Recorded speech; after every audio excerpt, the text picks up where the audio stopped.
तो viewers welcome to our channel. आज हम लोग जो डिस्कस करेंगे वो 15 क्वेश्चन डिस्कस करेंगे। जो फर्स्ट क्वेश्चन है, in a 177 volt RMS unity circuit the peak to peak voltage is approximately. मतलब यहाँ पे जो वी आरएमएस का जो वैल्यू है सर्किट में वो क्या हो गया आपका 117 वोल्ट। तो यहाँ पे हम लोगों को पीक टू पीक वोल्टेज मतलब वी एम का वैल्यू हम लोगों को कैलकुलेट करना है। तो यहाँ पे जो क्वेश्चन है तो हम लोगों को फॉर्मूला पता है, वी आरएमएस इक्वल टू क्या है, वी एम बाई √2 हो गया। तो वी एम का वैल्यू क्या हो गया 117 इंटू √2 हो गया। मतलब 117 इंटू √2 मतलब हो गया 165। तो ऑप्शन है 82.7, 165, 234 एंड 331। तो राइट आंसर हो गया ऑप्शन बी 165। तो राइट आंसर हो गया option B. Next question discuss करेंगे। नेक्स्ट क्वेश्चन के बारे में हम लोग डिस्कस करेंगे। नेक्स्ट क्वेश्चन देखिए यहाँ पे क्या है, watt hour is the unit of. मतलब वाट आवर किसका यूनिट है, तो यहाँ पे है इलेक्ट्रिक पावर, कैपेसिटी, एनर्जी। तो इसमें हम लोग को दोनों कंफ्यूजिंग जाएगा है इलेक्ट्रिक पावर एंड एनर्जी। तो वाट आवर मतलब जो है तो इसका क्या है, इलेक्ट्रिक यूनिट का यूनिट है, इलेक्ट्रिक एनर्जी का। तो राइट आंसर हो गया ऑप्शन सी इलेक्ट्रिकल एनर्जी। उसके बाद नेक्स्ट क्वेश्चन है। नेक्स्ट क्वेश्चन देखिए, नेक्स्ट क्वेश्चन इंपॉर्टेंट है। The in India electric power is transmitted by. India में इलेक्ट्रिक पावर कैसे ट्रांसमिट होते हैं। ऑप्शन है single phase AC system, option B 3 wire DC system, option C है 3 phase 3 wire AC system, option D है 2 wire DC system. मतलब DC में तो पावर ट्रांसमिट इंडिया में ज्यादा में नहीं होते हैं, तो option B and D eliminated. तो यहाँ पे एसी में है, सिंगल फेज में तो सप्लाई ज्यादा से ज्यादा नहीं होता है, 3 फेज में सप्लाई होती है। तो मतलब 3 phase 3 wire system, option C is the right answer. Next question, इसके बाद नेक्स्ट क्वेश्चन हम लोग डिस्कस करेंगे। नेक्स्ट क्वेश्चन फर्स्ट क्या है, in a two perfect sine wave have the same frequency. मतलब यहाँ पे दोनों जो साइन वेव है सेम फ्रीक्वेंसी है, उसका जो सेम फेज है मतलब कंपोजिट वेव। मतलब हम लोग को क्या किया, हम लोग दोनों जो है same frequency and same amplitude हम लोग ले लिया। तो उसको हम लोग को जब हम लोग लेंगे तो उसका जो रिजल्टेंट होगा वो क्या होगा। तो ऑप्शन ए में देखिए, ऑप्शन ए में क्या लिखा है, a sine wave with the amplitude equal to the difference between the amplitude of the wave. मतलब यहाँ पे हम लोग क्या किया, एम्पलीट्यूड इक्वल होगा, मतलब difference between the amplitude of the waves, A भी डिफरेंट होगा। ऑप्शन बी में क्या पूछा, बी में देखिए in a sine wave with amplitude equal to the sum of the amplitude of the two wave original values. मतलब हम लोगों को सम होगा, दोनों जो एम्पलीट्यूड का सम होगा। तो ऑप्शन सी में देखिए, ऑप्शन सी में क्या पूछा है, it is not the sine wave but has the same frequency as the two input waves. मतलब यहाँ पे हम लोगों को सेम नहीं होगा। यहाँ पे है, यहाँ पे डी में पूछा 0 एम्पलीट्यूड। मतलब हम लोग दोनों में जब सेम होगा, उसको जब हम लोग रिजल्टेंट कैलकुलेट करेंगे, सेम एम्पलीट्यूड सेम फ्रीक्वेंसी, उसका रिजल्टेंट क्या होगा, एडिंग होगा। मतलब यहाँ पे जो राइट आंसर हो गया option B is the right answer. Option B is the right answer हो गया, in a sine wave with amplitude equal to the sum of the amplitude of the two original value. Next question discuss करेंगे। Next question के बारे में हम लोग पूछेंगे। Next question क्या है, नेक्स्ट क्वेश्चन है in AC circuit the product of the voltage and current is equal to the. Product of voltage and current को हम लोग को क्या बोलना है, पावर है, real power, resistive power, apparent power. मतलब वोल्टेज और करंट का जो कैलकुलेशन को करना है वो अपरेंट पावर होते हैं। तो यहाँ पे राइट आंसर हो गया option D is apparent power. Next question है, नेक्स्ट क्वेश्चन हम लोग डिस्कस करेंगे। नेक्स्ट क्वेश्चन के बारे में हम लोग जानेंगे।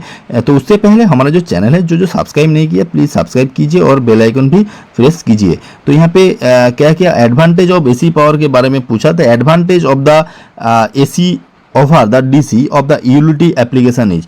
मतलब यहाँ पे हम लोगों को जो एडवांटेज है एसी का, इसके बारे में पूछा। तो ऑप्शन ए में क्या लिखा हुआ, AC is easier to transmit from the one voltage to another. Option B में है AC is transmitted with the lower loss in waves and AC is easily obtain from the generator. तो AC का जो advantage होते हैं easily transform होती है तो वोल्टेज टू अनदर। तो right option A is the right answer. Next question है, नेक्स्ट क्वेश्चन हम लोग देखेंगे। नेक्स्ट क्वेश्चन के बारे में पूछा है, क्या है, नेटवर्क के बारे में पूछा। ये network that does not have either voltage और current source is called the network. मतलब यहाँ पे जो है आइदर वोल्टेज सोर्स भी नहीं है और करंट सोर्स भी नहीं है, उसको हम लोग को active, passive, resistive and dummy, मतलब उसको हम लोग को पैसिव बोलना है। तो राइट आंसर हो गया option B passive. Next question है, नेक्स्ट क्वेश्चन देखेंगे। नेक्स्ट क्वेश्चन हार्मोनिक के बारे में पूछा। The sixth harmony of the AC wave whose period is 1 millisecond has the frequency of. मतलब यहाँ पे हम लोगों को जो टाइम पीरियड जो बारे में जो पूछा तो उसके जो फ्रीक्वेंसी है उसके बारे में पूछा। तो यहाँ पे हम लोगों को जो पीरियड है, टाइम पीरियड है 1 मिलीसेकंड। मतलब 1 × 10⁻³ है, 1 मिलीसेकंड हो गया। तो उसमें हम लोग को 6 हार्मोनिक मतलब इनटू आपका हो गया 6। मतलब है 6 हार्मोनिक, तो उसका जो टाइम पीरियड है 1 मिली सेकेंड, उसका जो हार्मोनिक्स हो गया उसका 6 हो गया। तो इसमें हम लोगों को जो टाइम, उसमें हम लोगों को क्या कैलकुलेट करना है, 6 हार्मोनिक हम लोग कैलकुलेट करना है। उसको टाइम पीरियड के बारे में हम लोग पूछा, मतलब हम लोगों को जो कैलकुलेट करना है तो वो 6/10⁻³ तो मतलब क्या हो गया आपका 6 किलो हार्ज हो गया।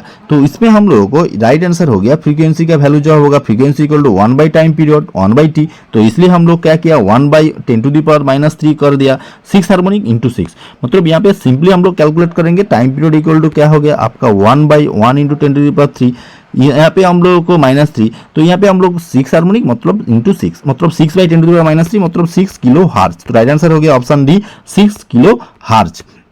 नेक्स्ट क्वेश्चन है, नेक्स्ट क्वेश्चन देखेंगे। नेक्स्ट क्वेश्चन क्या है, the degree of phase represent, मतलब यहाँ पे जो फेज का जो डिग्री है उसको कैसे रिप्रेजेंट करता है। हम लोग 6.28 57.3 1/60 of the cycle 1/360 of the cycle, मतलब जो डिग्री का जो फेज है 1/360 से हम लोग रिप्रेजेंट किया, तो यहाँ पे डायरेक्ट आंसर हो गया 1/360 of the cycle. Next question है, नेक्स्ट क्वेश्चन क्या है, बैटरी के बारे में पूछा, the battery is a source of, मतलब बैटरी जो सोर्स है वो एसी सोर्स है, AC single phase AC source, 3 phase AC source, AC और डीसी वोल्टेज, मतलब बैटरी का जो सोर्स होते हैं वो हमेशा डीसी होते हैं, मतलब प्लस माइनस से होते हैं तो हमेशा डीसी होते हैं। तो राइट आंसर हो गया option A DC sources. Next question है, नेक्स्ट क्वेश्चन के बारे में हम लोग अभी डिस्कस करेंगे। नेक्स्ट क्वेश्चन क्या है, the power plant having the highest efficiency, मतलब कौन सा पावर प्लांट में हाईएस्ट एफिशिएंसी हम लोगों को मिलना है। तो hydro power, thermal power, nuclear power, diesel power, मतलब यहाँ पे हम लोग को न्यूक्लियर पावर में हायर एफिशिएंसी मिलते हैं। तो राइट आंसर हो गया ऑप्शन सी न्यूक्लियर पावर।